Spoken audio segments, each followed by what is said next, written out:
అపోస్తలుడైన పౌలు తెస్సలోనిక సంఘానికి రాసిన మొదటి పత్రిక 4వ అధ్యాయము 6, 7, 8 వచనాలు నేను చదువుతా ఉన్నాను. ఈ విషయం అందు ఎవడునో అతిక్రమించి తన సహోదరునికి మోసం చేయకుండా వలన, ఎందుకనగా మేము పూర్వం మీతో చెప్పిన సాక్ష్యం ఇచ్చిన ప్రకారం ప్రభువు వీటన్నిటి విషయమై ప్రతిదండన చేయవాడు. పరిశుద్ధులకు దేవుడు మనల్ని పిలిచిన కానీ అపవిత్రులుగా ఉండడానికి పిలవలేదు. కాబట్టి ఉపేక్షించువాడు మనిషిని ఉపేక్షింపడు కానీ మీకు తన పరిశుద్ధాత్మను అనుగ్రహించిన దేవునినే ఉపేక్షించుచున్నాడు. ప్రార్థన. కృపా సత్య సంపూర్ణుడా, మా ప్రియ పరలోకపు తండ్రి, మీ దయలో మీ కృపలో మీరిచ్చిన ఈ బ్రతుకులో మరో నూతనమైన పునరుత్థాన ఆదివారం ఆరాధన యందు సంఘంగా కూడి ఇక మీ దైవ లేఖనములు చదివిన దాన్ని మేము ధ్యానం చేయాలని ఆశపడుతుండగా మా అందరితో మీరు మాట్లాడమని, మా యొక్క బ్రతుకులో మీ కార్యములు జరిగించమని, మీకు మహిమ ఘనత ప్రభావాలు తెచ్చేవారుగా ఉండడానికి మా జీవితాలను అనుగ్రహించమని యేసుక్రీస్తు నామములో ప్రార్థన అడిగి వేడుకొంచున్నాం తండ్రి, ఆమేన్. ప్రభునందు ప్రియమైన సంగమా, గత వారం దేవుడు మనతో స్పష్టంగా మాట్లాడిన మాట ఏంటో తెలుసా? మీరు పరిశుద్ధులగుటయే, మీరు పరిశుద్ధులగుటయే అనగా జారత్వమునకు దూరంగా ఉండుటయే అన్న విషయాన్ని ప్రధానంగా మనం ధ్యానం చేసాం. ఏంటి జారత్వము అంటే మీకు మరలా గుర్తు చేస్తున్నాను, ఇది శారీరక సంబంధమైన మరి పాపము, ముఖ్యంగా వ్యభిచారము, ఇటువంటి వాటి విషయంలో దేవుడు మనల్ని ఎలా ఉండమన్నాడు అంటే దూరంగా ఉండమన్నాడు. ఎవరైతే శారీరక సంబంధమైన ఈ పాపమునకు అనగా వ్యభిచారానికి, జారత్వానికి దూరంగా ఉంటారో వాళ్ళే పరిశుద్ధులుగా బ్రతకడానికి ఉండడానికి సాధ్యమవుతుంది. తెస్సలోనిక సంఘానికి పౌలు భక్తుడు చెప్తా ఉన్నాడు, మీరు ఆల్రెడీ ప్రభు కృపను బట్టి మీరు నేర్చుకున్న దాని ప్రకారం నడుస్తూనే ఉన్నారు. అయినా సరే మీరు అంతకంతకు ఇంకా ఏం చెందాలి? అభివృద్ధి చెందాలి. ఆ అభివృద్ధి పరిశుద్ధతలో కనబడాలి. అభివృద్ధి ఎందులో కనబడాలి? పరిశుద్ధతలో కనబడాలి. సో ఆ పరిశుద్ధత మీకు కలగాలంటే మీరు మొదటగా చేయవలసిన పని ఏంటో తెలుసా? మీరు జారత్వానికి దూరంగా ఉండాలి. చూడండి, అక్కడ రాయబడిన మాట 3వ వచనం, మీరు పరిశుద్ధులగుటే అనగా మీరు జారత్వమునకు దూరంగా ఉండుటే దేవుని చిత్తము. అంటే దేవుని చిత్తం అంటే ఏంటన్నమాట? మనం పరిశుద్ధులు అవటం. రెండోది జారత్వానికి దూరంగా ఉండడం. మనం జారత్వానికి దూరంగా ఉంటే మనం ఎలా మార్చబడతాము? పరిశుద్ధులుగా మార్చబడతాం. ఆ ఒక్కటేను కాదు అంటలేదు, ఇందులో ప్రథమమైనదని చెప్తున్నాను. ఏంటి? ఈ వ్యభిచార జారత్వాలకి దూరంగా ఉండడం వల్ల మనిషి కొద్ది పరిశుద్ధుడిగా పవిత్రంగా మనం మారడానికి ఈ పాపం అనేది ప్రధానంగా ఆటంకంగా ఉంది. కాబట్టి క్రైస్తవ సంఘం అనబడుతున్న వారు అందరూ కూడా దేనికి దూరంగా ఉండాలంటే వ్యభిచార జారత్వాలకి దూరంగా ఉండాలి. ఎందుకంటే మన ప్రభువు మన అందరి నిమిత్తము తన ప్రాణం పెట్టింది ఎందుకు తెలుసా? మనం పరిశుద్ధులుగా మార్చాలని. మనల్ని ఎలా మార్చాలని? మనలను పరిశుద్ధులుగా మార్చాలని. అందుకని మన ప్రభు అయిన యేసు మన కొరకు ఏం పెట్టాడు? ప్రాణం పెట్టాడు. మరి ప్రభువును నమ్మిన తర్వాత కూడా మనం పరిశుద్ధంగా బ్రతకకుండా పాపము చేస్తూ పాపములోనే కొనసాగుతూ ఉంటే మనం ఎప్పటికీ కూడా ఎలా మారలేము? మాట్లాడండి. పరిశుద్ధులుగా మారలేము. పరిశుద్ధులుగా మారలేము.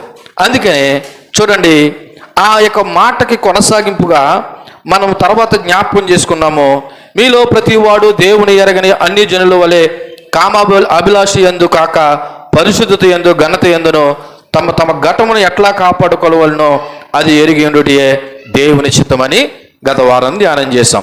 ఇప్పుడు 6వ వచనాన్ని ఒకసారి మనం జ్ఞాపకం చేసుకోవడానికి ముందుగా ఈ యొక్క వచనము ఈ గత 3, 4, 5 వచనాల యొక్క కొనసాగింపులో భాగంగానే ఈ 6, 7, 8 వచనాలు అనే విషయాన్ని జ్ఞాపకం చేసుకోవాలి.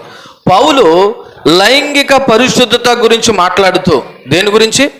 లైంగిక పరిశుద్ధత అనగా మనము మన శరీరాలతో పాపము చేయని వారిగా ఉండాలన్న ఉద్దేశంతో మాట్లాడుతూ, ఇలాంటి పాపం చేయటం వలన ఇతరులకు జరిగే అన్యాయము లేదా మోసము మరియు దేవుని తీర్పు గురించి 6వ వచనం మాట్లాడుతుంది. మళ్ళా జ్ఞాపకం చేస్తున్నాను, ఎవరైనా ఒక వ్యక్తి లైంగిక పరమైనటువంటి పాపము చేస్తే ఆ వ్యక్తి అవతల వ్యక్తిని ఏం చేస్తున్నాడో తెలుసా? మోసం చేస్తున్నాడంట, అన్యాయం చేస్తున్నాడంట. అంతేకాదు అటువంటి వ్యక్తి మీదకి దేవుని తీర్పు కూడా వస్తుందని 6వ వచనం చెప్తా ఉంది. నేను చదువుతున్నాను చూడండి, 6వ వచనం. ఈ విషయం మందు ఎవడును అతిక్రమించి తన సహోదరునికి మోసం చేయకుండవలెను. ఎందుకనగా మేము పూర్వం మీతో చెప్పిన సాక్ష్యం ఇచ్చిన ప్రకారము ప్రభువు వీటన్నిటి విషయమే ఏం చేయవాడని రాయబడి ఉన్నది అక్కడ. ప్రతిదండన అంటే శిక్ష విధించువాడు లేదా తీర్పు తీర్చువాడు అనే విషయం జ్ఞాపకం చేయబడతా ఉంది. దయతో ఇందులో ఉన్న ముఖ్యమైన విషయాలను జ్ఞాపకం చేసుకుంటే 6వ వచనం ప్రారంభం ఎలాగ ప్రారంభించబడ్డది? ఈ విషయం అందు ఎవడను అనగా ఈ విషయంలో, ఏ విషయాల్లోనూ 3, 4, 5 వచనాలు దేని గురించి మాట్లాడింది? పరిశుద్ధత గురించి మాట్లాడుతూ క్రైస్తవులు అనబడుతున్న ప్రతి ఒక్కరూ అన్యుని వలె కామ కోరికలు యందు మనము ప్రవర్తించకుండా పరిశుద్ధంగా జీవించాలనే విషయం తెలిసిన తర్వాత కూడా ఇటువంటి లైంగిక విషయాల్లో దేవుని నియమాలను అతిక్రమించొద్దని పౌలు చెబుతా ఉన్నాడు. ఎందుకంటే ఇటువంటి అక్ర సంబంధమైన లైంగిక పాపంలో పాల్గొన్నవారు తమకే గాక తమ భాగస్వామికి, అది పురుషుడైనా స్త్రీ అయినా, అవతల వాళ్ళకి కీడు చేస్తున్నారంట. మీకు అర్థమయ్యే విషయంగా ఇలా చూడండి, నా వైపు మీకు ఈ మాటను తెలియపరుస్తూ ఉన్నాను. ఒక వ్యక్తి తన భార్యను మోసపరుస్తూ పరాయి స్త్రీతో అక్రమ సంబంధాన్ని కలిగి ఉన్నాడు. ఈ విషయము తన భార్యకి తెలిసింది. ఏ భార్య అయినా సంతోషిస్తుందా, బాధపడుతుందా? అమ్మా, బాధపడుతుంది. అంటే ఇప్పుడు తన భార్యను అతను ఏం చేస్తున్నాడు? మాట్లాడండి. బాధపరుస్తున్నాడు, మోసం చేస్తున్నాడు. ఇది ఈ కుటుంబానికి సంబంధించింది. ఇప్పుడు ఈ వ్యక్తి పరాయి స్త్రీతో అక్రమ సంబంధం కలిగి ఉన్నాడు అన్నాను కదా. ఆ విషయము తన భర్తకు తెలిసింది, అవతల పక్క భర్తకు తెలిసింది. ఇప్పుడు ఆ వ్యక్తి కూడా బాధపడతాడా, సంతోషిస్తాడా? అంటే ఇతను చేసిన అక్రమ సంబంధం వల్ల, ఈ లైంగిక పాపం వల్ల ఇతరులకు ఏం కలుగు చేస్తున్నారమంట? ఏం చేస్తున్నాం? అన్యాయం చేస్తున్నాము, మోసం చేస్తున్నాము. సో ఈ విషయంలో క్రైస్తవులు అనేవాళ్ళు చాలా జాగ్రత్తగా ఉండండి. ఎందుకంటే మనం అవతల వారికి కీడు చేసేవారిగా ఉండకూడదు. అందుకని ఈ విషయం అందు ఎవడైనానంటే అది ప్రభువుని నమ్మినవాడైనా నమ్మనివాడైనా, ఇదిగో దేవుని పిల్లలుగా మరి ముఖ్యంగా మనం ఇతరులకి కీడు చేసేవారిగా మనము ఉండకూడదు అన్న విషయాన్ని జ్ఞాపకం చేస్తూ చూడండి 6వ వచనం మరలా, ఈ విషయం అందు ఎవడను అతిక్రమించి తన సహోదరునికి మోసము చేయకుండవలెను అని రాయబడి ఉన్నది.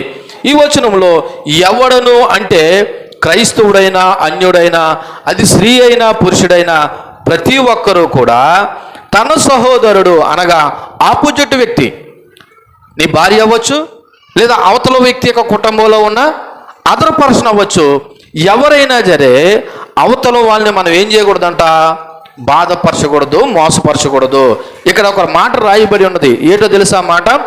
అతిక్రమించి అని ఒక మాట రాయబడి ఉన్నది. చూడండి 6వ వచనం, ఈ విషయం ముందు ఎవడను అతిక్రమించి. అతిక్రమించి అనే మాటకు అర్థం ఏంటో తెలుసా? ఇతరుల యొక్క హక్కులను ఉల్లంఘించడం, లేదా దేవుడు నిర్ణయించిన హద్దులను దాటడం. ఇతరుల యొక్క హక్కులను ఏం చేయడం? ఉల్లంఘించడం, లేదా దేవుడు నిర్ణయించిన హద్దులను దాటడం. ఈ రోజున దేవుని పిల్లలుగా దేవుడు మనకు ఒక నియమాన్ని ఇచ్చాడు. ఏంటి?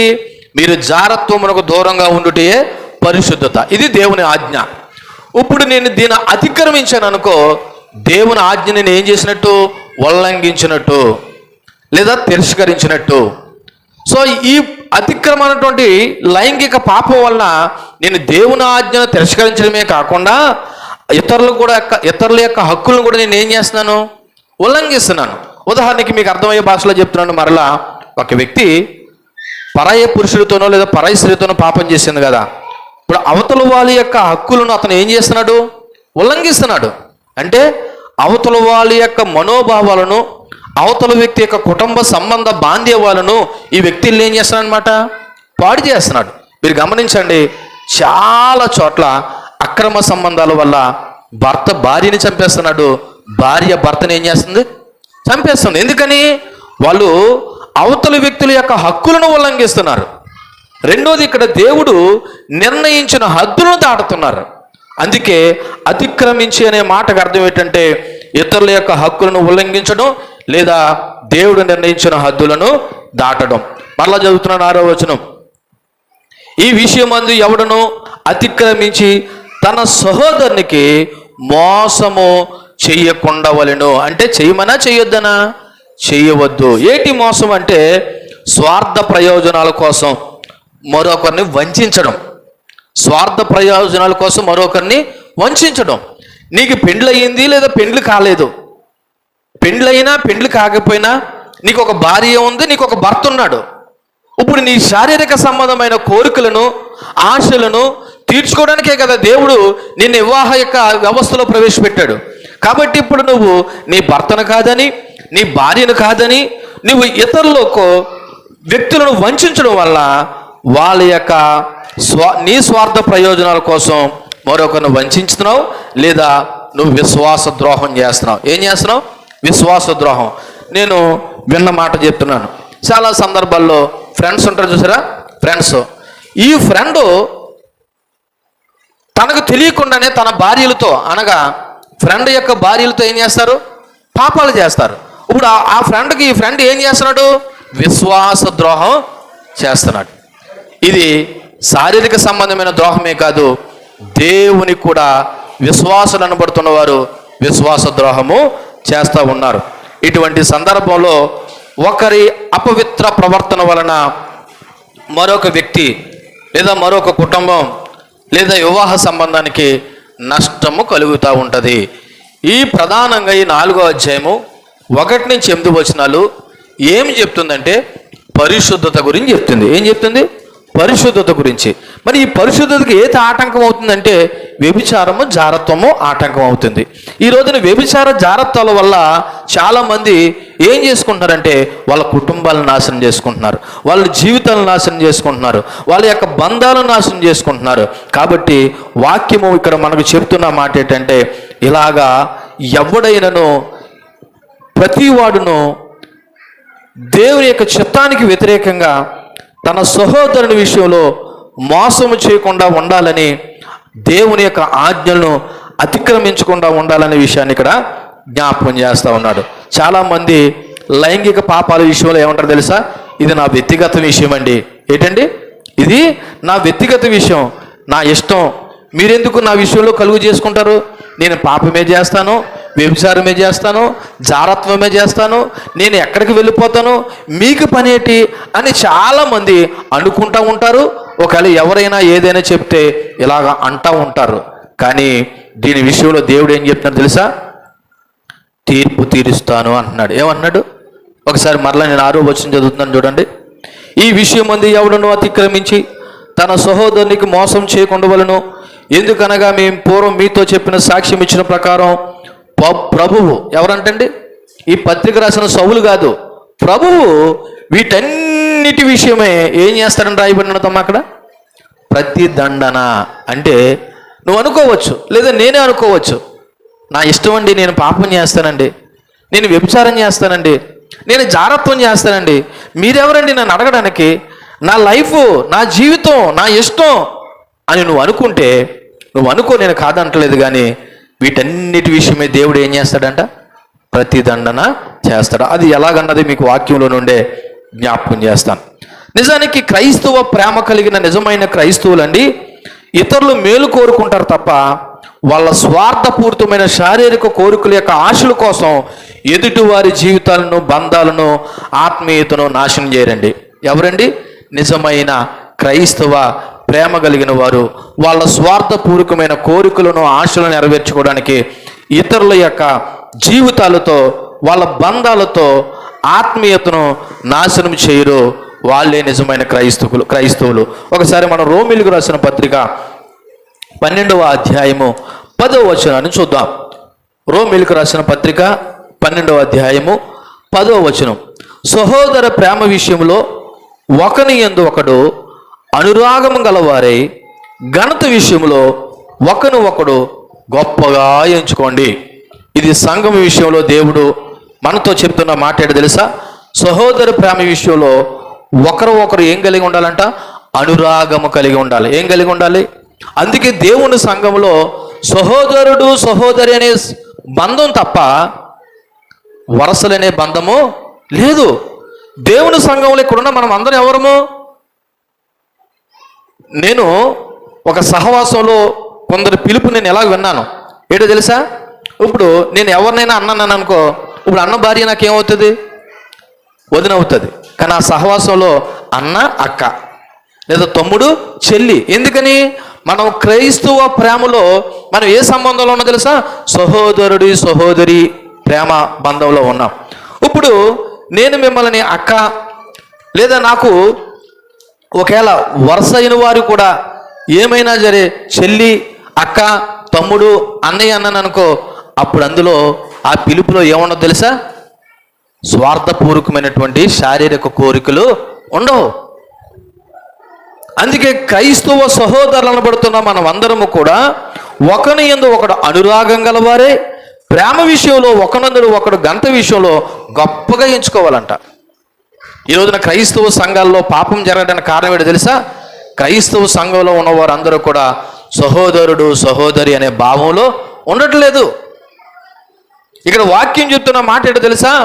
నిజమైన క్రైస్తవుడు తన తోటి వాడికి ఏం చేయడంట? హాని చేయడు. స్వార్థపూర్వకమైన కోరికల కోసం, వాడి యొక్క ఆశలు నెరవేర్చడం కోసం అవతల వాళ్ళ జీవితాలను ఏం చేయడు? నాశనం చేయడు. ఉదాహరణకి మీకు అర్థమయ్యే భాషలో చెప్తున్నాను. ఒకడు తన యొక్క భార్య ఉండగా మరొక పురుషుడితో పాపం చేసినప్పుడు ఆ బాధ వాడికి తెలియాలంటే తన భార్య ఎవరితో అయినా పాపం చేసినప్పుడు వాడికి అర్థమవుతూ ఉంటుంది. కాబట్టి ఇక్కడ గమనించవలసిన విషయం తెలుసా? దేవుడు మనందరితో చెప్తున్న మాట ఈ పరిశుద్ధత గురించి, ఈ జారత్వం గురించి విన్న తర్వాత ఎవడైనను వీటిని తృణీకరించి తన సహోదరుడి విషయంలో ఒకవేళ అతిక్రమించి మోసం చేసేవాడుగా ఉంటే దేవుడే వాటన్నిటి విషయమే ఏం చేస్తాడంట? ప్రతిదండన చేస్తాడు. సో క్రైస్తవుడైనా కానివాడైనా పొరుగు వ్యక్తికి హాని చేయకుండా ఉండాలని ఈ వచనం మనల్ని హెచ్చరిస్తూ ఉంది. ఈ 6వ వచనంలోనే మిగిలిన భాగం చూడండి ఒకసారి. 2వ భాగం ఏముంది? ఎందుకనగా మేము పూర్వం మీతో చెప్పి సాక్ష్యం ఇచ్చిన ప్రకారము ప్రభు వీటన్నిటి విషయమే ప్రతిదండన చెయ్యను. అంటే ఇక్కడ పౌలు భక్తుడు మేము ఇదివరకే మీతో పూర్వము సాక్ష్యం ఇచ్చాము లేదా చెప్పాము. ఏం చెప్పాడంట పౌలు? తెసలోనిక పట్టణానికి మొదటిసారి వెళ్ళినప్పుడు ఈ విషయాన్ని గురించి, అనగా జారత్వానికి దూరంగా ఉండమని, వ్యభిచారం చేయకుండా ఉండమని, పాపానికి దూరంగా ఉండమని ఆల్రెడీ పౌలు భక్తుడు ఫస్ట్లోనే తెసలోనిక సంఘానికి ఏం చేశాడు? సువార్త చెప్పే సమయంలో ఆయన హెచ్చరించాడు. ఆ మాటనే ఇక్కడ మరలా జ్ఞాపకం చేస్తూ మీకు గంభీరంగా ఎదురువరకే ప్రకటించాను, అయినా సరే మరొక మారు మీరు అందరూ ఆలకించండి. ఏమని హెచ్చరించాడంటే ప్రభువు వీటన్నిటి విషయమై ఏం చేస్తాడంట? ప్రతిదండన చేయువాడు అనే విషయం రాయబడి ఉన్నది. వీటన్నిటి విషయమే ఇదిగో నువ్వు వాక్యం తెలుసుండి, సత్యం తెలుసుండి, జారత్వానికి దూరంగా ఉండమని వాక్యం చెప్తున్నా సరే ఈ అన్నీ తెలుసుకుని మళ్ళీ జ్ఞాపకం చేస్తున్నాను. వాక్యం దేనికి దూరంగా ఉండమని చెప్తుందండి? పాపానికి దూరంగా, వ్యభిచార జారత్వాలకు దూరంగా ఉండమని చెప్తుంది. ఇవన్నీ తెలుసుండి కూడా వ్యభిచారం చేసిన, జారత్వం చేసిన దేవుడు ఏం చేస్తాడంట? ప్రతిదండన చేయువాడు అని రాయబడి ఉన్నది. ఇది నిజానికి చాలా గంభీరమైన హెచ్చరిక. ఎందుకంటే దేవుడు పరిశుద్ధుడు. ఎవరండి? దేవుడు పరిశుద్ధుడు, దేవుడు న్యాయవంతుడు, దేవుడు అపవిత్రుడు కాదు. ఆయన అన్యాయాన్ని చూసి మౌనంగా ఉండడు. ఆయన అన్యాయాన్ని చూసి ఎలా ఉండడు? మౌనంగా ఉండడు. ఒక పురుషుడు వల్ల మరొక పురుషుడు బాధపడుతున్నా, ఒక స్త్రీ వల్ల మరొక స్త్రీ బాధపడుతున్నా, వాళ్ళకు జరిగిన అన్యాయాన్ని చూసి దేవుడు మౌనంగా ఉండడు. మీకు అర్థమయ్యే భాషలో చెప్తా ఉన్నాను, ఆలకించండి. ఒక పురుషుడు మరో స్త్రీతో అక్రమ సంబంధాన్ని కలిగి ఉన్నప్పుడు ఆ విషయం తన భర్తకు తెలిసినప్పుడు ఏం చేస్తాడు? బాధపడతాడు. మరో స్త్రీ పురుషుడితో అక్రమ సంబంధం కలిగి ఉన్నప్పుడు అది తెలిసిన ఆ సొంత భార్య ఏం చేస్తుంది? బాధపడుతుంది. అన్యాయాన్ని ఎదిరించలేదు. కానీ దేవుడు మాత్రం మౌనంగా ఉండడు. ఏం చేస్తాడంట? ఆ తప్పు చేసిన వాడికి ఏం చేస్తాడంట? ప్రతిదండన చేస్తాడంట. అది ఎలాగన్నది మీకు అర్థమయ్యే భాషలో ముందు ఇంకా నేను చెప్పే ప్రయత్నం చేస్తాను. చూడండి, పాపం చేసేవాడు మనుషుల నుండి తప్పించుకోవచ్చేమో కానీ దేవుని యొక్క న్యాయమైన తీర్పు నుండి తప్పించుకోలేడు. మరలా చెప్తున్నాను, పాపం చేసేవాడు మనుషుల నుండి తప్పించుకోవచ్చేమో కానీ దేవుని యొక్క న్యాయమైన తీర్పు నుండి తప్పించుకోవాడు. వ్యభిచారం చేసేవాడు లేదా వ్యభిచారం చేసేవాళ్ళు వాళ్ళ భర్తల నుండి వాళ్ళ భార్య నుండి తప్పించుకోవచ్చేమో కానీ దేవుని కన్నుల నుండి తప్పించుకోలేము. ఎలాగన్నది ఒకసారి మనం ఆలోచన చేస్తే ఏపీసీలు రాసినటువంటి పత్రిక 5వ అధ్యాయము 5-6 వచనాలు. వ్యభిచారి అయినను, అపవిత్రుడైనను, విగ్రహారాధికుడైనను, లోబి అయినను క్రీస్తు యొక్క దేవుని యొక్క రాజ్యమునకు హక్కుదారుడు కాడైన సంగతి మీకు నిశ్చయముగా తెలియను. వ్యర్థమైన మాటల వలన ఎవడన్నా మిమ్మల్ని మోసపరచనీయకుడి. ఇట్టి క్రియలు వలన చూడండి దేవుని ఉగ్రత అవిధేయులైన వారి మీదకి వచ్చును. కాబట్టి మీరు అట్టి వారితో పాలువారై ఉండకండి. అంటే ఇటువంటి క్రియలు చేసే వారి మీదకి ఏమొస్తుందంట? దేవుని యొక్క ఉగ్రత వస్తుంది అని రాయబడి ఉన్నది. అంతేకాదు కొలసీలకు రాసిన పత్రిక 3వ అధ్యాయము 5-6 వచనాలు కూడా చూస్తే 3వ అధ్యాయము 5-6 వచనాలు. కావున భూమి మీద ఉన్న మీ అవయవములను అనగా జారత్వమును, అపవిత్రతను, కామోతురతను, దురాశను, విగ్రహారాధను, ధనాపేక్షను చంపివేయండి. వాటి వలన మరల చూడండి, అక్కడ రాయబడిన మాట, దేవుని ఉగ్రత అవిధేయుల మీదకి వచ్చినవి. ఏటి వలన? అక్కడ రాయబడిన మాట 5వ వచనంలో జారత్వం కానీ, అపవిత్రత కానీ, కామాతురత కానీ, దురాశ కానీ, విగ్రహారాధన కానీ వీటన్నిటిని బట్టి మన మీదకి అనగా ఎవరైతే తప్పు చేశారో వారి మీదకి ఏమొస్తుందంట? దేవుని యొక్క ఉగ్రత వస్తుంది. కాబట్టి ఇప్పుడు దేవుని పిల్లలు ఎంత జాగ్రత్తగా బ్రతకాలంటారు? మన భాషలో చెప్పాలంటే ఒళ్ళు దగ్గరెట్టుకొని ఎంత జాగ్రత్తగా బ్రతకాలంటారు. కానీ క్రైస్తవ సంఘం మేమేమీ ఆలోచించట్లేదు. వస్తున్నామా, వెళ్ళిపోయామా, అంతే తప్ప నేను పరిశుద్ధుడిగా బ్రతుకుతున్నానా, నా భార్యకి అన్యాయం చేస్తున్నానా, నా భర్తకి అన్యాయం చేస్తున్నానా, వాళ్ళు నేను మోసం చేస్తున్నానా లేదా నేను మోసపోతున్నానా అని ఇవేమీ ఆలోచించకుండానే నామకార్థమైన భక్తి చేసుకుంటూ పోతూ ఉన్నారు. అందుకే మరలా చెప్తున్నాను, పాపం చేసేవారందరికీ ఒకవేళ అది ఎవరైనా ఎచ్చటి వారైనా గుర్తుపెట్టుకోండి, మనుషుల కన్నుల నుండి లేదా నీ భర్త నీ భార్య కన్నుల నుండి తప్పించుకోగలవేమో కానీ దేవుని ఉగ్రత నుండి పాపం చేసేవారు తప్పించుకోలేరనే విషయం మనకి అర్థం కావాలి. చూడండి, రోమీయులకు రాసిన పత్రిక 8వ అధ్యాయము 1వ వచనాన్ని మనం అందరం ఒకసారి చదువుతాం. రోమీయులకు రాసిన పత్రిక 8వ అధ్యాయము 1వ వచనం ఏమని రాయబడి ఉన్నది? 8వ అధ్యాయం 1వ వచనం. కాబట్టి ఇప్పుడు క్రీస్తు యేసునందున్న వారికి ఏ శిక్షా విధియు లేదు అన్నది ఎంత నిజమో మరలా చెప్తున్నాను. కాబట్టి క్రీస్తు యేసునందున్న వాడికి ఏ శిక్షా విధియు లేదు అంటే ప్రభువుని నమ్మి విశ్వసించిన వాడికి ఏమి లేదంట, శిక్ష లేదు అన్నది ఎంత నిజమో శరీరానుసారంగా విత్తిన పంట నుండి వచ్చే దుఃఖము కూడా మనము అనుభవించాలన్నది కూడా అంతే నిజం. మరలా చెప్తున్నాను, శరీరానుసారంగా విత్తిన పంట నుండి వచ్చే దుఃఖాన్ని కూడా అనుభవించడము అంతే నిజము. గలతీయులకు రాసిన పత్రిక 6వ అధ్యాయము 7-8 వచనాలు ఈ మాటలు మనల్ని గుర్తు చేస్తూ ఉన్నాయి. గలతీయులకు రాసిన పత్రిక 6వ అధ్యాయము 7-8 వచనాలు. వాక్యోపదేశం పొందువాడు ఉపదేశించువానికి మంచి పదార్థాలన్నింటిలో భాగం ఇవ్వలను. చూడండి, తర్వాత 7వ వచనం. మోసపోకుడి, దేవుడు విక్రింపబడు. మనుషుడు ఏమి విత్తునో ఆ పంటనే కోయను. ఎలాగనగా చూడండి, అక్కడ రాయబడినమాట, తన శరీర చలను బట్టి అంటే తన శరీర సంబంధమైన కోరికలను బట్టి విత్తువాడు తన శరీరము నుండి క్షయమును పంట కోయను. ఆత్మను బట్టి విత్తువాడు ఆత్మ నుండి నిత్య జీవమును పంట కోయను. మరలా గుర్తు చేస్తున్నాను, మీరు అందరూ శ్రద్ధగా ఆలకించండి. క్రీస్తు యేసునందున్న వాడికి ఏ శిక్షా విధి లేదనే మాట ఎంత వాస్తవమో, ఈ సత్యాన్ని తెలిసిండు కూడా నువ్వు శరీరానుసారమైన పాపం చేస్తే శరీరానుసారమైనటువంటి పంట, అది కూడా దుఃఖం అనే పంట కోయడం కూడా అంతే వాస్తవము. ఉదాహరణకి దావీదు జీవితాన్ని ఇక్కడ మీ ముందర పెట్టాలనుకుంటున్నాను. దయతో చాలా శ్రద్ధగా ఆలకించండి. మనందరికీ తెలుసు దావీదు గొప్ప రాజు. ఒక రకంగా చెప్పాలంటే నా హృదయానుసారుడని దేవుని చేత అనిపించుకున్నటువంటి వ్యక్తి. కానీ దావీదు కొనొక సమయంలో ఆయన బత్షెబ అనబడుతున్న స్త్రీతో ఏం చేశాడు? పాపం చేశాడు. ఇక్కడ బత్షెబ అనబడుతున్న స్త్రీతో పాపం చేయడమే కాకుండా తన పాపము యొక్క శిక్ష తన మీదకు రాకుండా తన భర్తను యుద్ధమందు ముందు పెట్టి ఏం చేశాడు? చంపించాడు. ఇవేమీ కూడా ఎవ్వరికీ తెలియదు అనుకుని దావీదు ఏం చేశాడంటే చాలా చక్కగా మేనేజ్ చేశాడు. కానీ ఒక రోజున నాతాను ప్రవక్త వచ్చి ఆయనకు ఒక చిన్న కథ చెప్పి ఆ మనుషుడు ఎవరో కాదు నీవే అన్న విషయాన్ని గుర్తు చేసి తను రహస్యంగా చేసిన పాపాన్ని దేవుడు నాతాను ప్రవక్త ద్వారా ఏం చేశాడు తెలుసా? బట్ట బయలు చేశాడు. ఏం చేశాడు? బట్ట బయలు చేశాడు. ఒకసారి మనము ఆ వచనాలు జ్ఞాపకం చేసుకుందాం. సమూయేలు 2వ గ్రంథము 12వ అధ్యాయము. సమూయేలు 2వ గ్రంథము 12వ అధ్యాయము.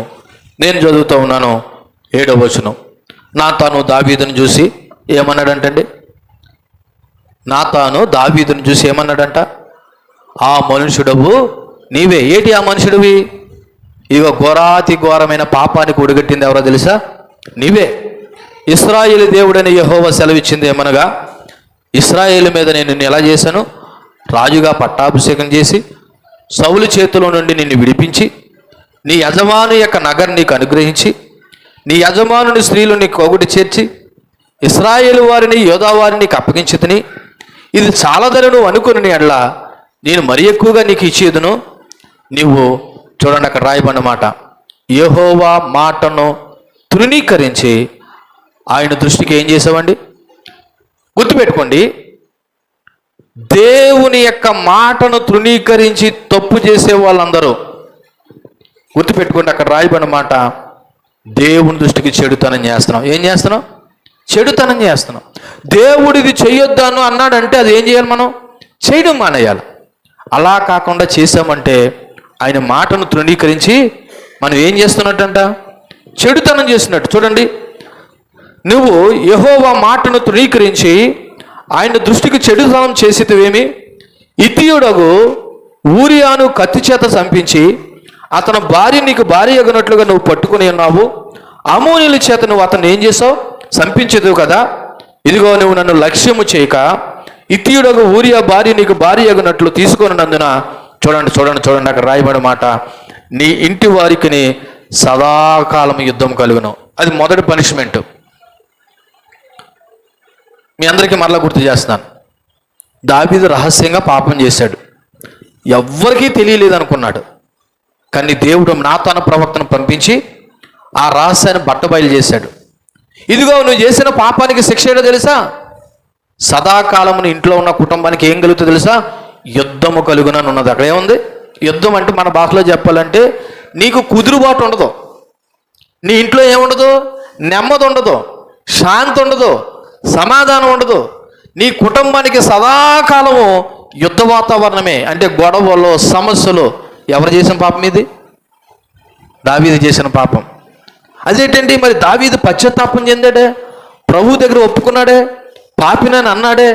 కానీ దేవుడు తన పాపాన్ని అయితే క్షమించాడు, కానీ తన విత్తిన యొక్క పంట యొక్క మాత్రం పంట ఏం చేయాలి తెలుసా? అనుభవించాలన్నాడు. ఈరోజు చాలా మంది క్రైస్తవులు అనబడుతున్న వారు కానీ క్రైస్తవులు కాని వారు కానీ తెలుసుకోవాల్సిన విషయం తెలుసా? నేను ఎంత పాపం చేసినా దేవుడు నన్ను క్షమించేస్తాడు. కాబట్టి నేను ఎన్నో పాపాలు చేసి ఒక రోజున దేవుడి దగ్గరికి వచ్చి, ప్రభువా నన్ను క్షమించండి, తప్పు అయిపోయింది అని ప్రభు దగ్గర నేను అడుగుతాను. ప్రభు మనసున్నవాడు కాబట్టి, జాలి కలిగిన వాడు కాబట్టి ఆయన ఏం చేస్తాడు? నా పాపాలన్నీ క్షమించేస్తాడు అని అనుకుని చాలామంది ధైర్యంగా పాపం చేసేవాళ్ళు ఉన్నారు. ఒకనొక సమయంలో సహోదరుడు నాతో ఇలాగన్నాడు, ఏం పర్లేదన్నయ్య, ఎంత పాపం చేసినా దేవుడు ఎంత ఘోర పాపనైనా నా ఎద్దకు వస్తే ఏమన్నాడు? త్రోసివేయనని అన్నాడు. కాబట్టి నేను ఎంత ఘోర పాపం చేసినా, ఘోరంగా నేను పాపం చేసి ప్రవర్తించిన దేవుడు ఏదో ఒక రోజు నన్ను ఏం చేస్తాడు? క్షమించేస్తాడని అతను ఏం చేస్తాడంటే పాపం చేస్తూ ఉన్నాడు. గుర్తుపెట్టుకోండి, దేవుడు పాపాన్ని అయితే క్షమిస్తాడు, కానీ నువ్వు విత్తినటువంటి శరీర సంబంధమైన పంటను ఏం చేయాలి? అనుభవించక తప్పదు. ఇదిగో దావీదు చేసిన పాపానికి దేవుడు పాపాన్ని అయితే క్షమించాడు, కానీ అతను చేసిన పాపం యొక్క ఫలితం ఏంటో తెలుసా? బ్రతికినంతకము సదాకాలముని ఇంటి వరకు ఏం జరుగుతుంది? యుద్ధం జరుగుతుంది. రెండో చూడండి, 11వ వచనం, నా మాట ఆలకించుము, యెహోవానగు నేను సెలవిచ్చింది ఏమనగా, నీ ఇంటి వారి మూలముననే నీకేం కలుగుతుంది? అపాయము పుట్టింతును. రెండోది ఏంటో తెలుసా? ఇదిగో నీకు అపాయము బయట నుంచి రాదు, నీ ఇంట్లో వారి నుండి నీకేం కలుగుతుంది? అపాయం కలుగుతుంది. దయతో ఆలకిస్తున్నారా మీరే? నన్ను పాపం చేయడం వల్ల కలిగే పరిణామాల గురించి ఇక్కడ మాట్లాడుతున్నాడు దేవుడు. దావీదు పాపం చేశాడు, వ్యభిచారం చేశాడు. వ్యభిచారం చేసిన తర్వాత దేవుడు మాట్లాడుతున్నాడు, నువ్వు చేసిన పాపము ఎవరికి కనబడలేదనుకున్నావు, కానీ ఇదిగో నేను చూశాను, సదాకాలమున ఇంటి వారికి యుద్ధం కలుగుతుంది. రెండోది, నీకు అపాయం బయట నుంచి రాదు, నీ ఇంట్లో వారి నుండి నీకేం కలుగుతుంది? అపాయం వస్తుంది.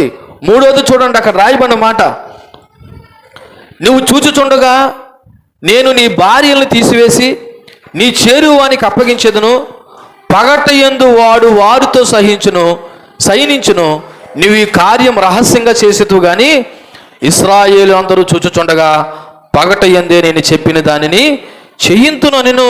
చూడండి, నువ్వు బత్షెబతో రహస్యంగా పాపం చేసావేమో, కానీ ఇక్కడ చెబుతున్న మాట ఏంటో తెలుసా? నీ భార్యలు అందరూ చూస్తుండగా పగట యందు ఏం చేస్తారు? పాపం చేస్తారు. ఆ రోజు నువ్వు బాధపడతావు.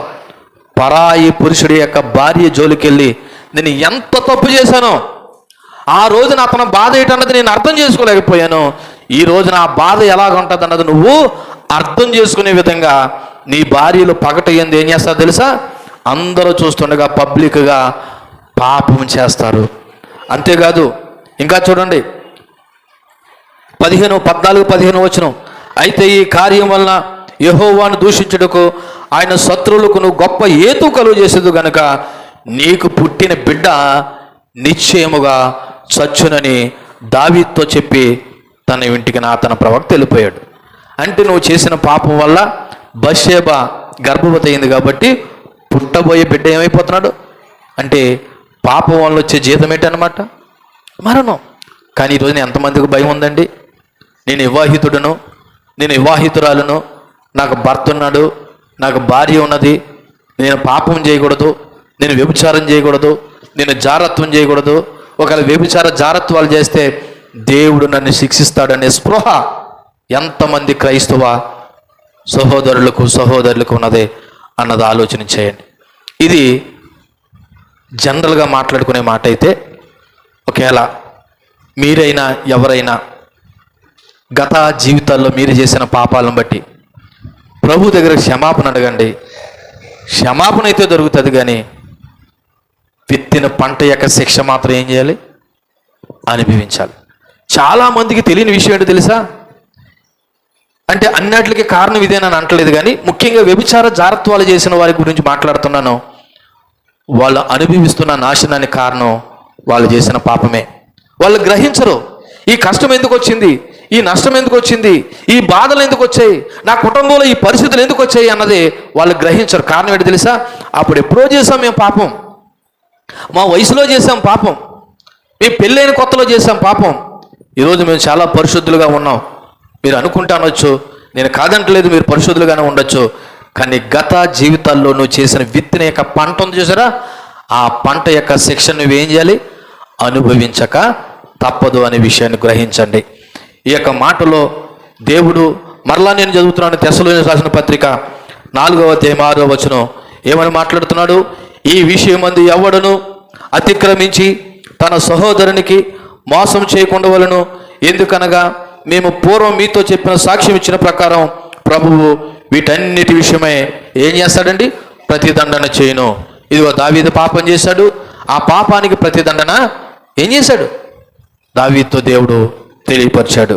కాబట్టి ఒకసారి మనం అందరం జ్ఞాపకం చేసుకోవాల్సిన విషయం తెలుసా? ఒకవేళ పాపము చేస్తే ప్రభు దగ్గర పశ్చాత్తాపం చెందాలి, తప్పకుండా చెందాలి. ఎందుకని? మన పాపములు పరిహరించి ప్రాయశ్చిత్తం కలుగజేసేవాడు ఎవరు? దేవుడే. అందుకే దావీదు 32వ కీర్తన ఈ విధంగా మాట్లాడాడు. ఒకసారి చూడండి, 32వ కీర్తనలో ఏమైనా మాట్లాడాడు? 32వ కీర్తన, తన అతిక్రమములకు పరిహారము నొందినవాడు, తన పాపమునకు ప్రాయశ్చిత్తం నొందినవాడు ధన్యుడు అన్నాడు. ఏంటి? నేను పాపం చేశాను, నా పాపానికి పరిహారము ప్రాయశ్చిత్తము నేను పొందుకుంటే నేను ఎవరినో తెలుసా? ధన్యుడును. 2వ వచనం, యెహోవా చేత నిర్దోషాన్ని ఎంచబడినవాడు, ఆత్మలో కపటం లేనివాడు ధన్యుడు. నేను మౌనునై ఉండగా దినమంతా నేను చేసిన నా ఆర్తదను వలన నా ఎముకలు క్షీణించిపోయాయి. దివారాత్రులు నీ చెయ్యి నా మీద బరువుగా ఉండెను, నా సారము వేసవకాలము నిండినట్టునయ్యను.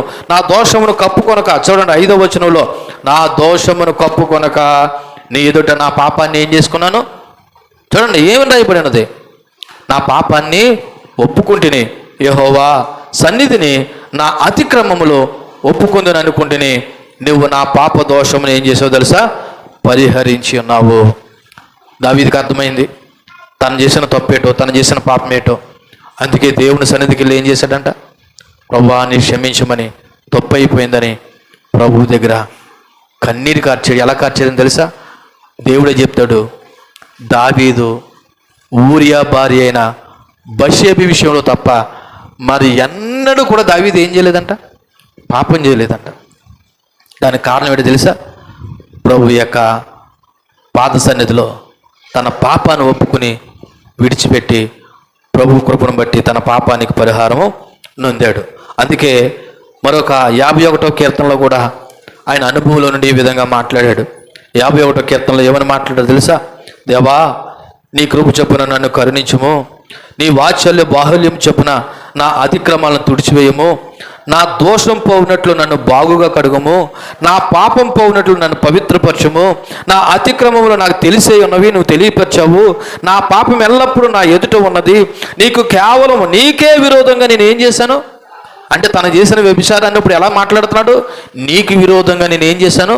పాపం చేసి ఉన్నాను, నీ దృష్టి ఎటు నేను చెడుతనం చేసి ఉన్నాను, కావున ఆజ్ఞ ఇచ్చినప్పుడు నువ్వు నీతిమంతుడుగా అగుపడదువు, తీర్పు తీర్చేవాడు నిర్మలుడుగా అగుపడదువు.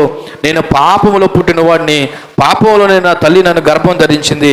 నువ్వు అంతరంగంలో సత్యాన్ని కోరుకుంటున్నావు, ఆంతర్యంలో నాకు జ్ఞానం తెలియజేయదువు. అందుకే చూడండి 7వ వచనంలో, నేను పవిత్రుడు నగునట్లు ఇస్సోపుతో నా పాపమును ఏం చేయి?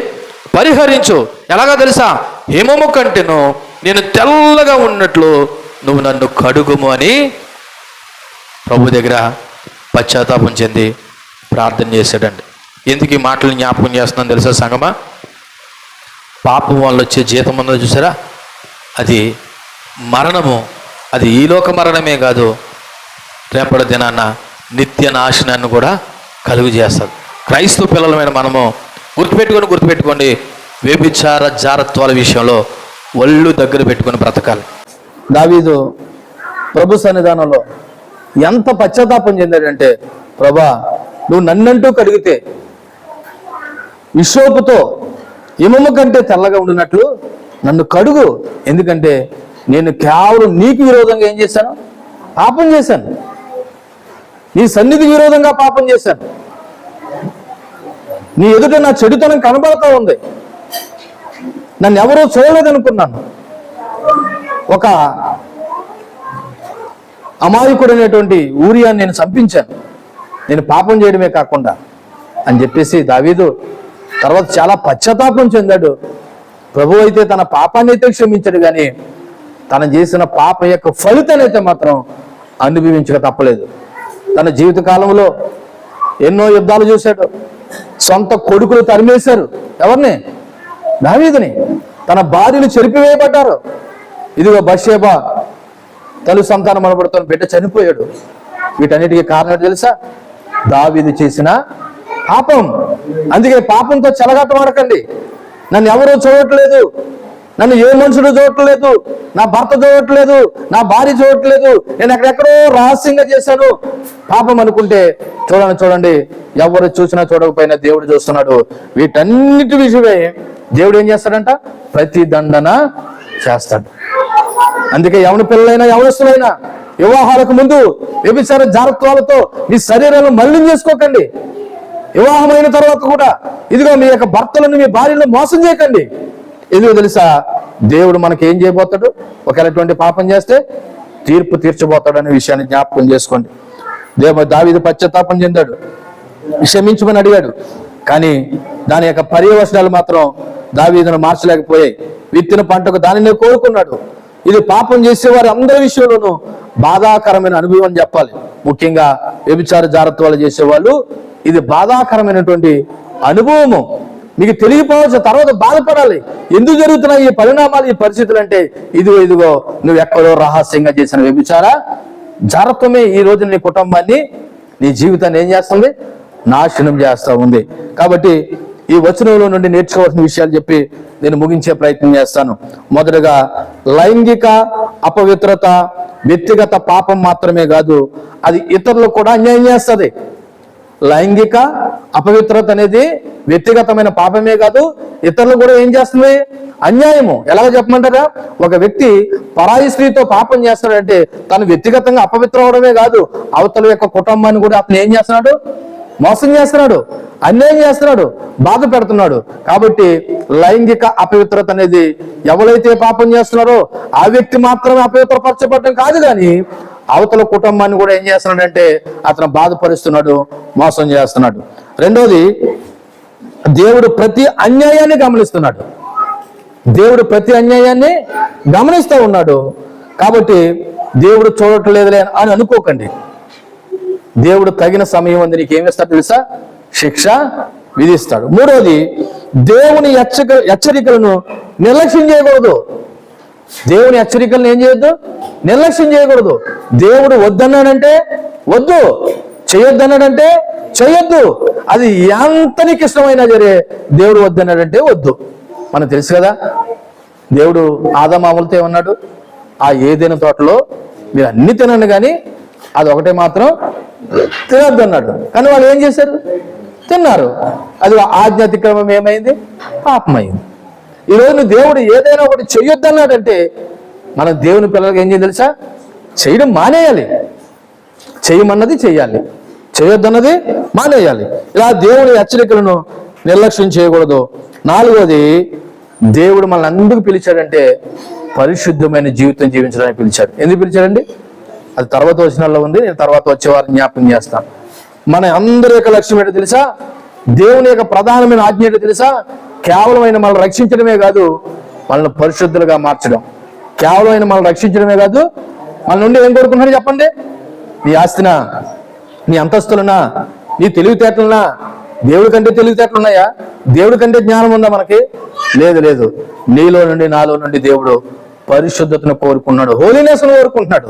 అందుకొరకు మనం దేవుని ఆజ్ఞలు ఏం చేయాలా? పాటించాలా, గౌరవించాలా, నిర్లక్ష్యం చేయకూడదు. ఐదవది, క్రైస్తవ సంఘంలోనైనా బయట సహోదరుల మధ్యనైనా పరిశుద్ధత ఉండాలి. మనం ఒకరినొకరు ఏం చేసుకోకూడదు తెలుసా? మోసము చేసుకోకూడదు. ఒకరినొకరు మనం ఏం చేసుకోకూడదు? సంఘం లోపల ఉన్న వారితోనూ సహోదర భావం కలిగి ఉండాలి, సంఘం బయట ఉన్న వారితోనూ మనం ఏం చేయాలి? సహోదర భావం కలిగి ఉండాలి. సంఘంలో ఒకరు తెలియకుండా పాపాలు చేసుకోవడం, సంఘం బయట ఉన్న వారితో ఒకరినొకరు పాపాలు చేసుకోవడం, ఇవేమి ఒకవేళ అవతల వ్యక్తులు తెలియపోవచ్చేమో కానీ దేవుడికి తప్పకుండా తెలుసు. కాబట్టి మనం ఎవరిని ఏం చేయకూడదు? మోసము చేయకూడదు. ముఖ్యంగా వ్యభిచార జాగ్రత్తల విషయంలో. చివరిగా, ఈ హెచ్చరికలను దేవుడు చెప్పిన ఈ హెచ్చరికలను ఎవరైనా తిరస్కరిస్తున్నాడంటే వాడు దేవుడు పరిశుద్ధాత్మనే తిరస్కరిస్తున్నాడు. అది 8వ వచనంలో ఉంది చూడండి. ఆ మాట చేసి నేను ముగిస్తాను. 8వ వచనంలో ఏముంది? 4వ అధ్యాయం 8వ వచనంలో, కాబట్టి ఉపేక్షించేవాడు మనిషిని ఉపేక్షింపడు గాని మీకు తన పరిశుద్ధాత్మను అనుగ్రహించిన దేవుణ్ణే ఉపేక్షిస్తున్నాడు అంటాడు. ఈ బైబిల్లో రాయబడిన ఆజ్ఞలను, దేవుని వాక్యాలను ఎవరైనా తిరస్కరిస్తున్నాడంటే వాడు తన్ను తాను తిరస్కరించుకోవడమే కాదు, ఈ ఆజ్ఞలను, ఈ యొక్క బోధ లేదా ఈ మాటలను ఇచ్చిన దేవుణ్ణి ఏం చేస్తాడంట? తిరస్కరిస్తున్నాడు. మరి దేవుణ్ణి తిరస్కరిస్తే రేపు పొద్దున్న నువ్వు ఎవరితో చెప్పుకుంటావు? నీకు ఆపద వస్తే, నీ కష్టం వస్తే ఇంకెవరితో చెప్పుకుంటావు? నువ్వు గొడవ ఎవరితో పెట్టుకుంటున్నావు? అమ్మ, గొడవ పోయిపోయి ఎవరితో పెట్టుకుంటున్నావు? దేవునితోను. నేను దేవుడితో గొడవలో పెట్టుకుంటున్నానంటే ఆయన ఆజ్ఞలు తిరస్కరిస్తున్నావు అంటే నువ్వేం చేసినట్టు? ఆయనతో గొడవ పెట్టుకున్నట్టే. ఈరోజు చాలా మంది దేవుని ఆజ్ఞలు తిరస్కరిస్తున్నారు. వ్యభిచార జాగ్రత్త వాళ్ళు మునిగిపోతున్నారు. ఏం పర్లేదు అనుకుంటున్నారు. గుర్తుపెట్టుకోండి. ఈరోజు ఈ పూట ఈ వాక్యం ద్వారా మనం అందరం నేర్చుకోవాల్సిన విషయం తెలుసా? దేవుడు మనం పరిశుద్ధులుగా ఉండడానికే పిలిచాడు తప్ప పాపం చేయడానికి కాదు. ఒకవేళ ఇన్ని విషయాలు తెలుసుండి కూడా ఎవడైనాను తన సహోదరునికి మోసం చేస్తే, అన్యాయం చేస్తే, లేకపోతే అక్రమంగా ప్రవర్తిస్తే, వాడు స్వార్థ ప్రయోజనాల కొరకు వాడు కోరికలు తీర్చుకోవడానికి ఒక పొరుగు వాడిని, సహోదరుని యొక్క భార్య అయినా భర్తనైనాను ఎవరైనా మోసం చేసి ఒకవేళ తప్పు చేస్తే దేవుడు వీటన్నిటి విషయం ఏం చేస్తాడంట? ప్రతి దండన చేయను అంటే శిక్ష విధిస్తాడు అనడానికి ఉదాహరణగా మనం దావీదు జీవితంలో నుండి నేర్చుకున్నాం. దావీదు చేసిన పాపానికి దేవుడి నుండి పరిహారం అయితే పొందాడు, కానీ తను చేసిన పాపం యొక్క ఫలితాన్ని మాత్రం తన జీవితంలో ఏం చేశాడు? అనుభవించక తప్పలేదు. కాబట్టి ప్రియ క్రైస్తవ సంఘమా, అందరూ శ్రద్ధగా ఆలకించవలసిన విషయం తెలుసా? దేవుడు వ్యభిచారాన్ని, విగ్రహారాధనని అస్సలు ఉపేక్షించడు. కాబట్టి దేవుని పిల్లలుగా భయం కలిగి, భక్తి కలిగి, వ్యభిచార జాగ్రత్తలకి, విగ్రహాదులకు దూరంగా ఉండి దేవుని ఆజ్ఞకు లోబడతాం. లేదు అనుకుంటే ప్రతిదండను అనుభవించడానికి సిద్ధంగా ఉండవలసిన పరిస్థితి వస్తుంది. కాబట్టి జాగ్రత్త కలిగి మనం జీవిద్దాం. దేవుడి మాటలు మన ఇంట్లో దీవించి ఫలింప చేయనుగాక. ఆమేన్. ప్రార్థన చేద్దాం. చెప్పబడిన వాక్యాన్ని బట్టి ప్రార్థన చేద్దాం.